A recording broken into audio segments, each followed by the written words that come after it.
क्या आप mutual fund में इन्वेस्ट करने से पहले सिर्फ ये देखते हैं कि पिछले 10 साल में इस फंड ने कितना रिटर्न दिया? अगर हाँ तो ये वीडियो आपके लिए बहुत ज़रूरी है, क्योंकि 10 साल का रिटर्न देखकर फंड चुनना सही शुरुआत हो सकती है, लेकिन सिर्फ इसी आधार पर इन्वेस्ट करना सही रणनीति नहीं है। और आज हम समझेंगे दो बेहद महत्वपूर्ण कॉन्सेप्ट, SIP और SWP। SIP पैसा बनाने की स्ट्रेटेजी है, जबकि SWP बने हुए पैसे से नियमित इनकम लेने का तरीका है। सेबी और AMFI भी SIP और SWP को सिस्टमैटिक इन्वेस्टमेंट विड्रॉल सुविधाओं के रूप में बताते हैं। 10 साल का रिटर्न इतना महत्वपूर्ण क्यों है? जब हम किसी म्यूचुअल फंड का पिछले 10 साल का परफॉर्मेंस देखते हैं तो हमें यह समझ आता है कि अलग अलग मार्केट साइकिल में फंड ने कैसा प्रदर्शन किया। लेकिन यहाँ सबसे बड़ी गलती होती है पास्ट रिटर्न को फ्यूचर रिटर्न समझ लेना। सेबी स्पष्ट करता है कि किसी स्कीम का पास्ट परफॉर्मेंस फ्यूचर परफॉर्मेंस की गारंटी नहीं है, इसलिए केवल पिछले रिटर्न के आधार पर फंड चुनना उचित नहीं है। मान लीजिए किसी फंड ने पिछले 10 साल में बहुत शानदार परफॉर्मेंस दिया, इसका मतलब ये नहीं है कि अगले 10 साल भी वही रिटर्न मिलेगा। इसलिए आपको रिटर्न के साथ साथ देखना चाहिए फंड का investment objective, risk level, benchmark और performance, expense ratio, fund manager और पोर्टफोलियो कैटेगरी के दूसरे फंड से कंपैरिजन, और सबसे महत्वपूर्ण आपका फाइनेंशियल गोल। SIP क्या है? अब बात करते हैं SIP की। SIP यानी सिस्टमैटिक इन्वेस्टमेंट प्लान। इसमें आप एक फिक्स्ड अमाउंट को नियमित अंतराल पर म्यूचुअल फंड में इन्वेस्ट करते हैं। उदाहरण के लिए अगर आप हर महीने 10,000 SIP करते हैं तो साल में आपका इन्वेस्टमेंट 1,20,000 होगा। 10 साल में आपकी टोटल इन्वेस्टमेंट होगी 12 लाख। लेकिन मार्केट हर महीने एक जैसा नहीं रहता, कभी मार्केट ऊपर जाएगा और कभी नीचे जाएगा। SIP का फ़ायदा यह है कि आपको मार्केट को परफेक्टली टाइम करने की ज़रूरत नहीं है। AMFI के अनुसार SIP डिसिप्लिन इन्वेस्टिंग और रुपी कॉस्ट एवरेजिंग में मदद कर सकता है।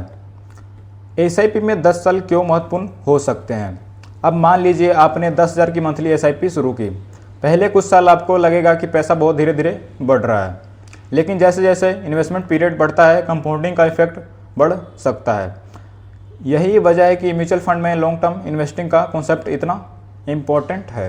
लेकिन ध्यान रखिए, 10 साल का मतलब गारंटेड प्रॉफिट नहीं है। इक्विटी म्यूचुअल फंड में मार्केट रिस्क रहता है और रिटर्न ऊपर नीचे हो सकते हैं। इसलिए SIP का असली फ़ायदा सिर्फ अमाउंट इन्वेस्ट करने से नहीं, बल्कि डिसिप्लिन और लॉन्ग टर्म अप्रोच में है। SWP क्या है? अब आते हैं दूसरे इंपॉर्टेंट कॉन्सेप्ट पर। SWP यानी सिस्टमैटिक विड्रॉ प्लान। यह SIP के लगभग ऑपोजिट डायरेक्शन में काम करता है। SIP में आप पैसा म्यूचुअल फंड में डालते हैं। SIP में आप अपने म्यूचुअल फंड इन्वेस्टमेंट से नियमित पैसा निकालते हैं। उदाहरण के लिए मान लीजिए आपने लंबे समय तक इन्वेस्टमेंट करके 20 लाख का कॉर्पस बनाया।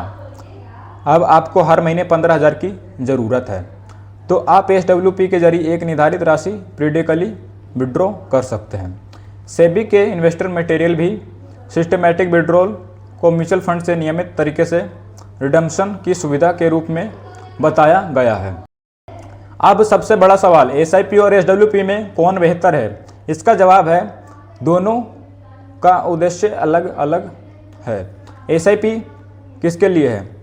अगर आपकी इनकम आ रही है और आप वेल्थ क्रिएशन करना चाहते हैं तो SIP यूज़फुल होते हैं, जैसे salary, SIP long term corpus. SWP किसके लिए है?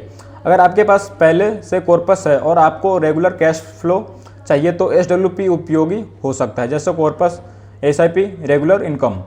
यानी SIP वेल्थ क्रिएशन के फेज़ में और SWP इनकम विड्रॉ फेज़ में इस्तेमाल किया जा सकता है। 10 साल के रिटर्न को कैसे देखें? अब सबसे इम्पोर्टेंट बात, जब भी आप किसी म्यूचुअल फंड का 10 ईयर रिटर्न देखें, सिर्फ एक नंबर देखकर डिसीजन मत लीजिए। इसके बजाय पूछिए, पहला, क्या फंड मेरे गोल के लिए सूटेबल है? दूसरा, इसका परफॉर्मेंस बेंचमार्क और कैटेगरी के मुकाबले कैसा रहा? तीसरा, इसमें कितना रिस्क है? चौथा, इसका एक्सपेंस रेशियो कितना है। पांचवा, क्या मैं मार्केट गिरने पर भी इन्वेस्टमेंट जारी रख पाऊंगा। सेबी की इन्वेस्टर को सिमिलर इन्वेस्टमेंट ऑब्जेक्टिव वाले स्कीम की परफॉर्मेंस कंपेयर करने की रिस्क को ध्यान में रखने की सलाह देता है। अब एक सिंपल स्ट्रेटेजी सिंपल फ्रेमवर्क समझिए। अगर आपकी उम्र कम है, इनकम रेगुलर है और आपका गोल लॉन्ग टर्म वेल्थ क्रिएशन है, तो आप अपने फाइनेंशियल गोल और रिस्क प्रोफाइल के अनुसार एसआईपी पर विचार कर सकते हैं।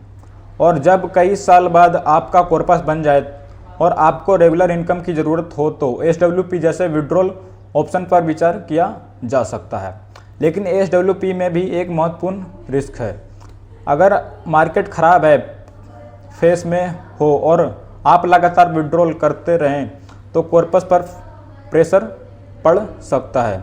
इसलिए विड्रॉ अमाउंट, एसेट एलोकेशन और मार्केट कंडीशन को समझना बहुत ज़रूरी है।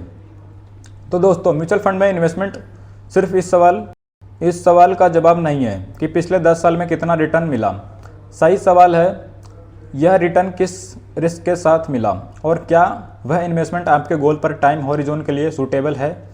याद रखिए, एसआईपी इन्वेस्ट और वेल्थ क्रिएशन की दिशा है, एसडब्ल्यूपी बने हुए कॉर्पस से सिस्टमैटिक विड्रॉल की दिशा है। इसलिए पहले अपना गोल तय कीजिए, फिर सही कैटेगरी और स्ट्रेटेजी चुनिए और सबसे ज़रूरी, पास्ट परफॉर्मेंस देकर फ्यूचर रिटर्न की गारंटी मत मानिए।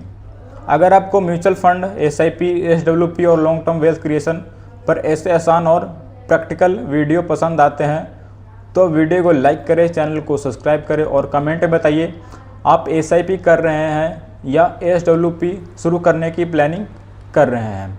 मिलते हैं अगले वीडियो में।